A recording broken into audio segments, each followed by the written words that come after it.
السلام علیکم دوستانو، تاسو ته یو ځل بیا هم ښه راغلاست وایم. په دې ویډیو کې تاسو سره یو ځل بیا یو مختلف کیک جوړولو طریقه شریکوم چې ورته ترس لچس وایي.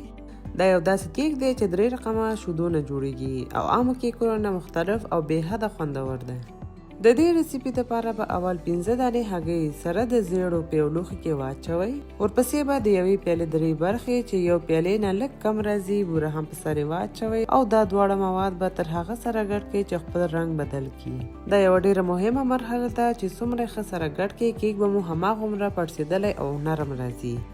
بیا به یوه نیمه پیاله اوړه، 2 وړې قاشقې بیکینګ پوډر او 2 وړې قاشقې د ونلې بوره او یا هم د ونلې اکستراکټ پکې واچوئ او بیا به یې دوباره سره مکس کړئ. دا یو داسې کیک دی چې ډیر کم مواد څخه جوړیږي او اوړه هم پکې ډیر کم اچول کیږي. همدا یې وجه ده چې دا ډیر نرم او خوندور راځي. دا ټول مواد مو چې ښه سره مکس کړه، بیا به یې د څنګونو ټول راغونډ کړئ او هر هغه لوښی مو چې د کیک دپاره خوښ کړی وي هماغه کې واچوئ.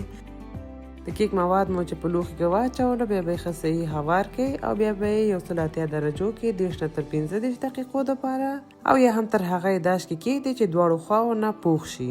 تر هغې به ورته د شودو مخلوط جوړ کړئ. د دې دپاره به یو پیاله نورمال د غوا شودې، یو قوطي یا هم 300 ملي لیټره condensed ملک یا ملکو شودې او یو قوطي چې 380 ملي لیټره کېږي evaporated ملک هم پکې واچوئ. دا به بیا ښه سره ګډ کړئ. evaporated ملک هغه شودې دي چې یو څه خوټول شوي وي تر څو د اوبو مقدار پکې کم شي او دا عموما د خوږو شیانو جوړولو دپاره کارول کیږي.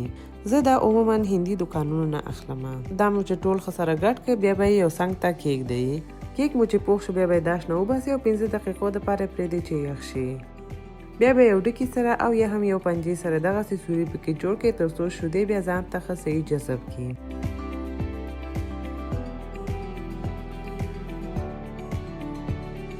15 دقیقې بعد به د شودو مخلوط مو چې جوړ کړی و دا به یې په سر واچوئ او پرېږدئ چې دا ټول شودې ځان ته جذب کړي او لږ نور هم یخ شي.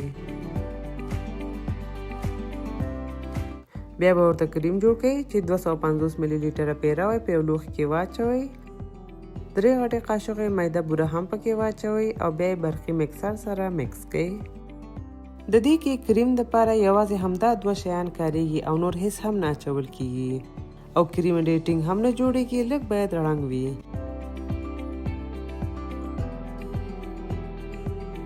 کریم مو چې په دغه شان جوړ شو او کیک هم یخ شو بیا به یې دا په سر واچوئ او ښه به یې هوار کړئ.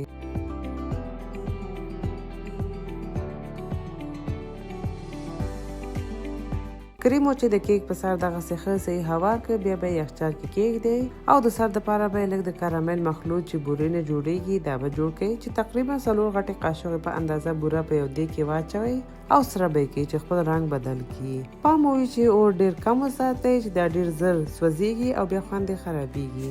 بورې چې رنګ بدل شو بیا به 2 قاشقې کوچ پکې واچوئ او ویلې به یې کړئ او بیا به یو پیاله پیروی پکې واچوئ، ښه یې ورسره ګډ کړئ.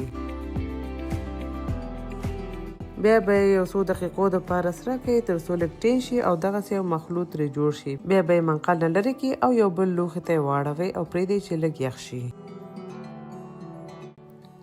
دا د کارامل مخلوط چې یخ شو بیا به یو پلاستیک کې واچوئ او د کیک په سر دغه شان چې ویډیو کې ګورئ ډیزاین جوړ کړئ.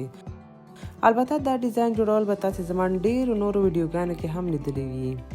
که چیرې ستاسو کارامل خوښیږي کولی شئ همدا ټول د کیک په سر واچوئ او هوار یې کړئ او بیا لږ کریم سره دغسې ډیزاین جوړ کړي. ولې زما د کارامل خوند دونه ډېر هم نه خوښیږي نو ځکه د کارامل سره یوازې یو ډیزاین یې په سر جوړوم. کیک مو چې ډیزاین کړ بیا به یې تقریبا 3 ساعتو دپاره یخچال کې کیږدئ چې یخ شي. بیا به یې ټوټه کړئ او نوش جان کړئ. دوستانو دا وه د نن ورځې ریسیپي. هیله ده چې خوښه شوې به مو وي. که چیرې تاسې هم غواړئ یو متفاوت ډول خواږه یا کیک امتحان کړئ نو باور لرم چې دغه کیک به ستاسو ډېر خوښ شي. نو یو ځل یې حتما امتحان کړئ او خپل فیډبیک بیا راسره شریک کړئ.